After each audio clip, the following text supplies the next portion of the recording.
L'intégrateur système intervient sur tout le cycle en V.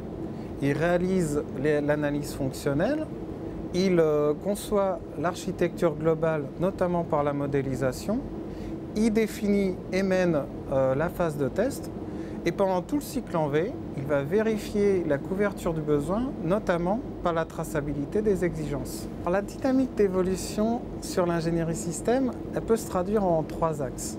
Effectivement, il y a l'agilité.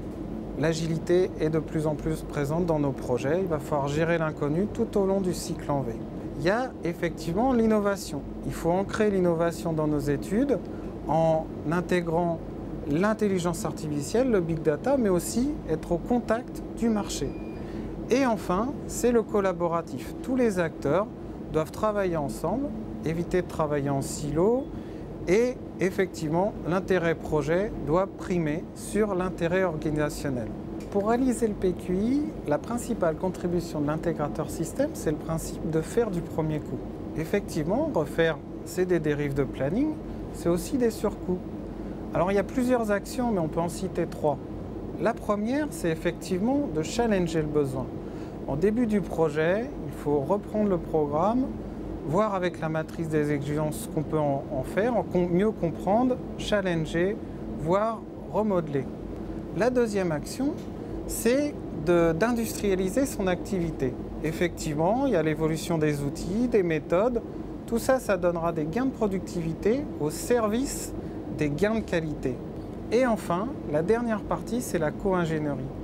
Il faut que l'intégrateur système, qui est au centre de l'ingénierie système, travaille encore mieux avec ces autres acteurs, que ce soit la maîtrise d'ouvrage, les maîtrises d'œuvre système, les titulaires. L'intégrateur système, il doit assurer la cohérence fonctionnelle et technique du besoin client.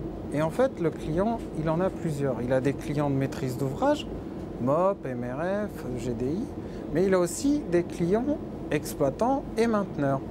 Donc effectivement, dans cette dynamique, pour renforcer cette relation, il y a plusieurs actions. Il peut accentuer sa prestation d'AMO, c'est-à-dire en début de projet notamment de consolider le programme par des ateliers collaboratifs, par exemple avec MobGef, challenger le besoin, le retraduire de la meilleure façon, faire aussi de l'AMO maintenance. Effectivement sur l'urbanisation des SI, sur la partie TMA et sur l'accompagnement aux outils de maintenance. Ce qui est passionnant dans l'intégration système, c'est la vision globale, c'est d'être au cœur du système, des sous-systèmes et effectivement d'assurer la cohérence de l'ensemble. Ça, c'est vraiment le point le plus passionnant de ce métier. Il y a aussi une belle évolution, une belle dynamique aujourd'hui sur le changement du métier. Et ça aussi, c'est motivant. Quand on change les métiers, quand on fait des axes d'amélioration, on est sur une bonne dynamique.